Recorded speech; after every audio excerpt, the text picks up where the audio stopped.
du match du côté portugais, c'est Rui Patricio qui est en train de faire des miracles.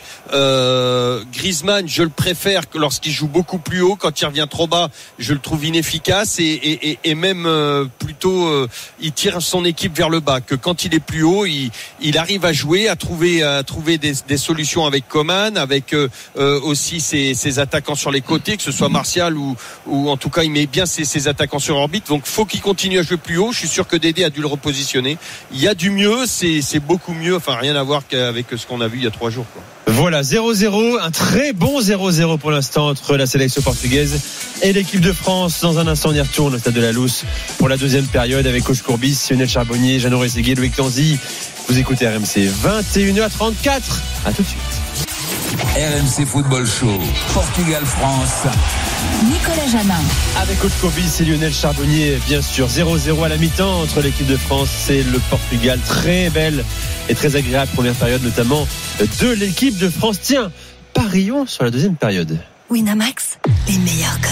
C'est le moment de parier sur RMC avec Winamax. Et avec Christophe Plenet. Christophe, évolution des cotes. Alors écoute, les cotes se sont extrêmement équilibrées. 2,75 désormais la victoire du Portugal, 2,20 le match nul, 2,90 la victoire de la France. Je vais manger mon chapeau. Je m'attendais à un match ennuyeux, c'est absolument pas le cas. Mais par contre, je reste sur mon match nul à la fin du match. Le 0-0 est à 3,15, le 1 partout est à 5,80. Moi, je vous propose le hit de la France qui ne perd pas et moins de 1,5 but dans le match. Autrement dit, soit 0-0, soit 1-0 pour la France, c'est coté à 2. J'aime bien ça. Ah, coach. C'est pas mal, mais moi je reste sur mon 1 partout. Le 1 partout, c'est 5,80. Ou alors les deux équipes qui marquent, coach, c'est 3,40. Lionel ? Et moi, sur mon multi-choix du début de match, qui était à combien, 2,40, je crois, un truc comme ça. Il était à 2,40. Il est désormais à un petit peu moins, Lionel. Il est désormais à 1,90 simplement. Ouais. Merci Christophe. Winamax, les meilleurs cotes. C'est le moment de parier sur RMC avec Winamax. Jouer comporte les risques. Appelez le 09 74 75 13 13. Appel non surtaxé. Toutes les cotes à retrouver sur le site rmcsport.fr. Bien sûr, messieurs, une statistique. Anthony Martial reste sur 22 tirs sans trouver le fond des filets adverses avec l'équipe de France. Ah ben c'est sûr que donc c'est un joueur intéressant. Ses déplacements sont intéressants, mais c'est pas, disons, le finisseur, l'assassin, le renard des surfaces. Alors là, c'est sûr que c'est pas Paoletta. Lionel. Ouais, bah bien sûr, c'est pas un buteur, Anthony Martial. Pour moi, je vois pas comme buteur. C'est un mec qui va marquer des buts à partir du moment où il sera libéré avec un attaquant qui est capable de marquer n'importe quand. Mais pour l'instant, c'est pas le cas. Les occasions, les plus grosses occasions, elles arrivent de lui. Je pense qu'il va marquer à partir du moment où il y aura un de ses potes qui aura ouvert la marque. Voilà. Jeannot et Loïc sont revenus à leur place. Vas-y. Un malin dans ce que nous avons comme attaquant français, qui malheureusement a le Covid, c'est quand même Ben Yedder. Un Ben Yedder Griezmann, même si il n'aurait pas, si tu veux, une présence athlétique, notamment dans le jeu de tête, mais dans la malice pour finir les actions, ça pourrait être intéressant. Et un qui vraiment me déçoit. Enfin, ce qui me déçoit, c'est qu'on s'en occupe pas du tout. C'est la Casette. Ouais. Il va finir sa carrière. Ouais, je le vois quand même comme le numéro 9 finisseur. Je sais pas. Il y a quelque chose qui m'échappe. C'est clair, qui échappe à tout le monde, peut-être. Loïc. Si je peux te répondre sur ça, coach, oui. Didier Deschamps, il voit plutôt Ben Yedder comme le remplaçant de Griezmann et pas plutôt l'association Griezmann-Ben Yedder. Pour lui, c'est quand il met pas Griezmann, il met Ben Yedder parce que Ben Yedder vient récupérer des ballons très bas comme le fait Griezmann, et c'est pour ça qu'il les met pas souvent ensemble.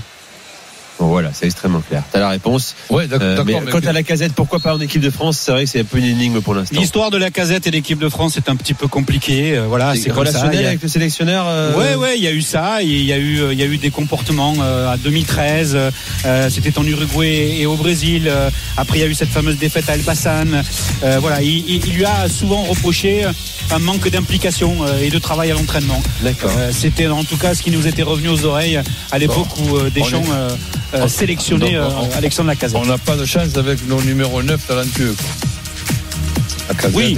Après, oui. Après, c'est toujours pareil. Tu enlèves qui, coach?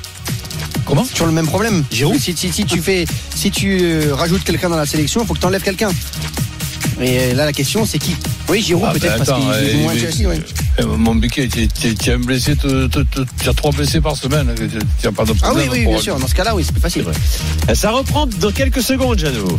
Oui, les joueurs viennent de revenir sur la pelouse avec d'abord l'arbitre, ensuite l'équipe de France et à l'instant même l'équipe du Portugal. 0-0 donc dans cette première période où les occasions portugaises ont été signées à Cristiano Ronaldo, où les occasions françaises ont été signées Anthony Martial pour la plupart et à chaque fois Rui Patricio sur son chemin, le gardien de but de Wolverhampton et de cette équipe du Portugal.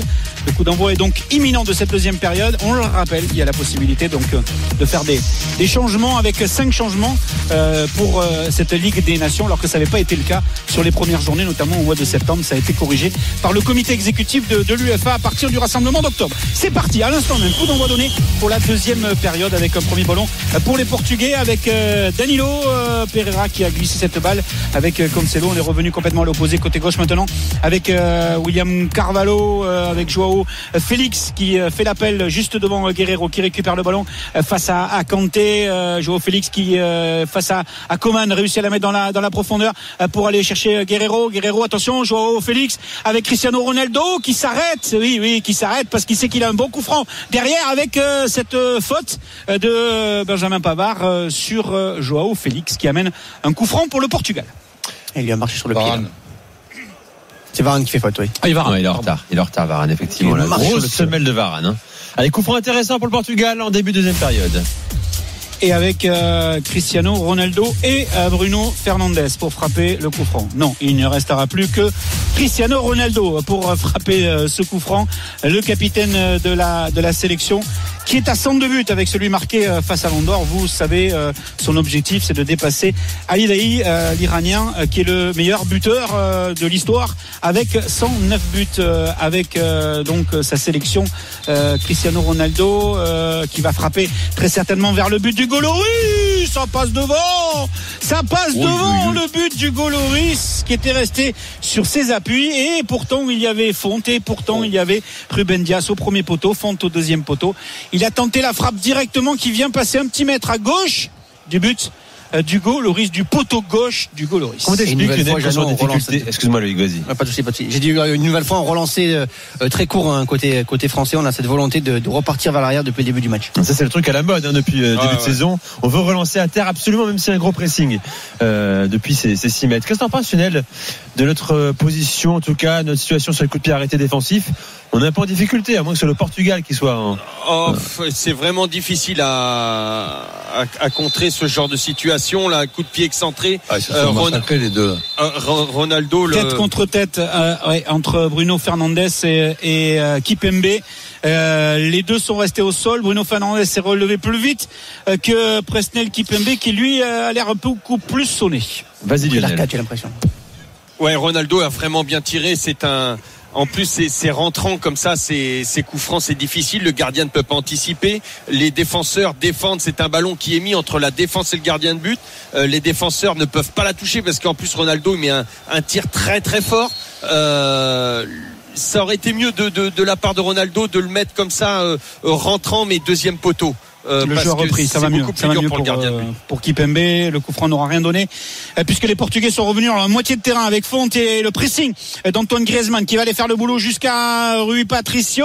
Ballon dégagé, récupéré par l'équipe de France avec Kanté immédiatement dans le sens du jeu avec Anthony Martial qui veut lui redonner le ballon. Le ballon finalement est perdu par l'équipe de France. Est récupéré au milieu de terrain par Carvalho, mais il y aura une faute de Pavard qui va permettre au Portugal de mettre le pied sur le ballon. Et 2 joueurs français sont partis à l'échauffement, Marcus Thuram et Moussa Sissoko, Moussa Sissoko, c'est le milieu de terrain de l'ancien de Liverpool. Moussa Sissoko et Marcus Thuram donc. Et le coup franc pour les Portugais dans leur moitié de terrain avec William Carvalho loin devant pour aller mettre de la profondeur dans le jeu portugais avec la récupération de Joao, le centre vers Joao, attention Bernardo Silva dans la surface de réparation et la frappe captée par Hugo Lloris, la frappe ou la tentative de centre plutôt vers Cristiano Ronaldo et c'est Lloris qui est venu couper la trajectoire de ce ballon de l'ancien monégasque. Qu'est-ce qu'ils vont vite les Portugais, dès qu'ils ont la balle, dès qu'ils touchent, la relation milieu-attaquant, elle est vraiment très très très rapide. C'est difficile à défendre.